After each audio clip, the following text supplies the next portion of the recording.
Today we're going to continue reading Nancy Clancy, Book 7. Chapter 5, Getting Rich Quick. Nancy and Bree were not only kids in 3D, trying to get rich quick. Everybody was everybody but Grace. I don't need to, she said. I'm already rich. Later that week, Lionel bought in something he called Instabread. Wads of cotton balls, painted brown, were glued on the end of a stick. The flat kind that doctors used when you had to open wide and say, ah. Lionel showed it around the cafeteria. Instabread, he said. This is going to be next big fad, like pet dogs, pet rocks. Tamar looked up from her sandwich. Pet what? She asked. Pet rocks. They were a fad in the 70s. Bree piped in.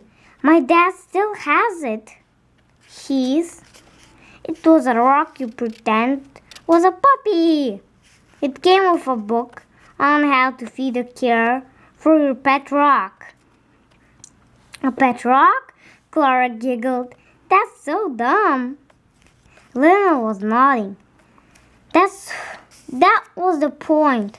The guy who thought it up made millions. Lionel popped his Instabread in front of his mouth. Clara giggled again, but Nancy thought she was mostly doing to be nice. Pet rocks are dumb, but funny to Nancy. The fake bread just looked like kind of dumb. I can turn these out really fast, Dan already knew. Then Lionel told the kids something that Nancy already knew. His mom was a dentist. I have a box of tongue depressors at home. Cotton balls, too. We can all look like Mr. D. I liked him better without the bread. Nala confessed and everyone else at the table nodded in agreement. Sadly for Lionel, Instabread was a flop. During recess, he showed his sample bread around. He tried to get orders from younger kids. A first-grade boy seemed interested until he heard the price. $1? No way, he told Lionel. As a special introductory offer, I'll charge only 75 cents. The kid shook his head and ran off to join a game of dodgeball. At recess the next day, our new business opened. Grace was selling gold coins. Once, she had doubles or triples of... Wait a minute! You told us you didn't need to get rich, Nancy said.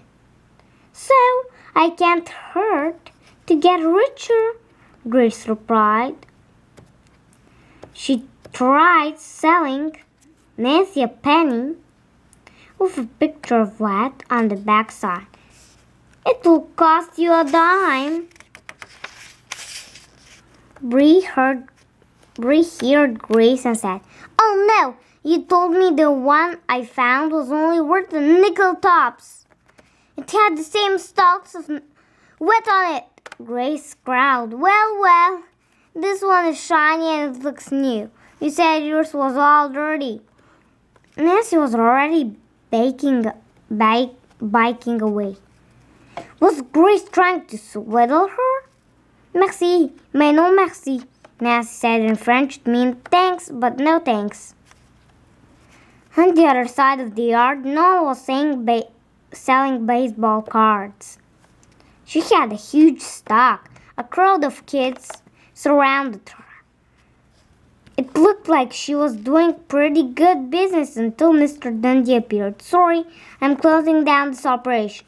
Then we went over to Grace and made her put away the coins. Dudes, recesses for running around, playing games, or just passing out for 40 minutes. If that's what you want to do, he said. Once everybody was back at her desk, he scratched his beard. He'd been going that a lot. Clearly, he wasn't used to so much hair on his face. Not that I don't admire your entrepreneurial spirit. Or what? Yoko asked. Entrepreneurial spirit? An entrepreneur is someone who comes up with a smart idea to make money. You say it like this, or entrepreneur. It's a French word. As he said this, Mr. D smiled at Nancy. He knew Nancy Clancy was absolutely crazy about everything French. Everything starts with an idea, Mr. Dundee went on. Some ideas don't work. Yeah, tell me about it, Lionel said. He couldn't give away his Instabras for free. And some ideas are so superb they change the way we live. Telephones, airplanes, computer. They all started from an idea and people who simply refused to give up on their dream. Bye!